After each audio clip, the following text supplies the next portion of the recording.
For many South Africans who have built their lives abroad, there's usually one important piece of home that still stays behind, and that's their retirement savings. Many people think that it's easy to access your retirement funds whilst you're staying overseas, but the reality is that navigating SARS complexities and international money transfers can often be daunting. At Sable International, we're committed to building your future beyond borders. That's why we offer a simple end-to-end solution for you to access your retirement annuity or preservation funds whilst living overseas.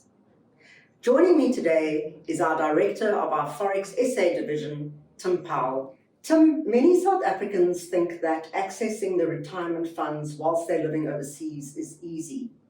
What is the biggest misconception in terms of getting this money paid out while you're overseas, and where do most people get caught out? Vera, I think the biggest misconception in our experience is that people they underestimate the timeframes. It's a lot longer than they expect and a lot more frustrating than they expect.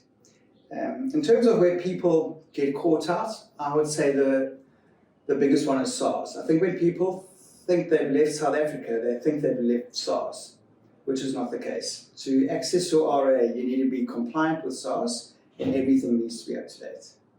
So Tim, it seems that if a person wants to access the retirement funds while staying overseas, their South African pension, there's quite a lot of tidying up of the affairs that needs to happen. What does that involve?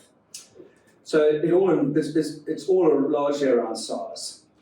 Depending on how long ago the person left, they may have their SARS tax number may just have deactivated or fallen off the system, or they may not have left such a long time ago, in which case they still have a SARS number, but it's not compliant. So the list can be long depending on their situation, and it often involves updating one's details with SARS. So for example, your new address details. Sometimes the person can't find their e-filing login details, so they've got to go through the process of getting e-filing activated again. Often they've got outstanding returns, and sometimes even with penalties. So it's a matter of filing those returns, sometimes and oftentimes objecting to the penalties so that you don't have to pay them. And then only are you compliant. And then you start the process of changing one's status and going through the whole tax clearance process. Wow, that sounds really daunting. I definitely want an expert helping me with that process. I hear that many people try and handle this process themselves in order to save costs. So what are your thoughts on that? That's an interesting question, Vera. I was actually chatting to my team about this yesterday, and in their opinion, at least half of the people that come to us have already tried this process themselves. And they've experienced the stumbling blocks and the frustrations and the obstacles that sort of lie ahead, and so especially in terms of dealing with SARS and the sort of asset managers that have the retirement annuity funds. And some of the challenges include, two specific ones include the time zones. So most of the people obviously living overseas, many are in Australia or the States, and they're dealing with very different time zones, and trying to call South African call centers with SARS or with the asset managers can be challenging. And the second is the retirement annuity has to be paid into a South African bank account.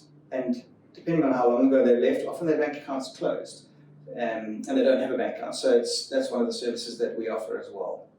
So Tim, from what you've said, between SARS, banks, asset managers, there are a lot of moving parts to this. Why does the process take a couple of months to complete, and what can one do to keep it moving forward? So Vera, in our experience, this process can take at least 4 to 5 months, and that's where a client's tax affairs are actually in order. What can delay the process even more is where the tax affairs aren't in order, and we've got to get them compliant to get to the starting process. Some of the other challenges are the client's tax profile overseas. We need proof of that tax profile overseas, and clients oftentimes don't even have that yet. You asked the question, what keeps the process moving smoothly? I think that the best thing is client's responsiveness. When we ask a client a question or we ask them for information, the sooner that they can respond to us, the sooner we can provide that information back to SARS or the asset manager, because inevitably they require that information, and that certainly helps. So for someone who does qualify to access their retirement funds in South Africa and they're living abroad, What is the benefit of them starting now? And also, how does an expert team, how does having an expert team work with you change the outcome? So there is the 3-year rule. So the client has to have been out of South Africa and tax resident in another country for 3 consecutive years before they can even start the process. But what the client can do, even before the 3-year rule is up, is they can, one, ensure that their tax profile is compliant. So they've got a tax number, they're up to date with their affairs, and that their profile is compliant. And then when they qualify, when they meet the change of status requirements, they could start the change of status process so that they're actually ahead of where we need them to be when it's time to make application. In terms of when is a good time to start, it's actually about when they need the funds. They probably need a little bit of financial advice in terms of the timing. There may be a tax benefit to holding up depending on their age, but it's a function of when do they need the funds. But it's the biggest thing is get yourself into a position to be able to do it. And I think that's where using a professional firm like ourselves can really add value, because we will advise the client in terms of the steps required. We've been through all the obstacles, and we've seen the pain barriers. So we will get the client to the finish line in the process. Sometimes it takes a little bit longer than others, but we know how to get the client there. Yeah, I think there's nothing worse than needing to access your retirement funds and then realizing that you have to do a whole lot of things before that's even possible. So starting as soon as you can, with a view to getting it when you need it is obviously worthwhile. It's the right idea. Well, Tim, thank you for joining us today. That's really useful information.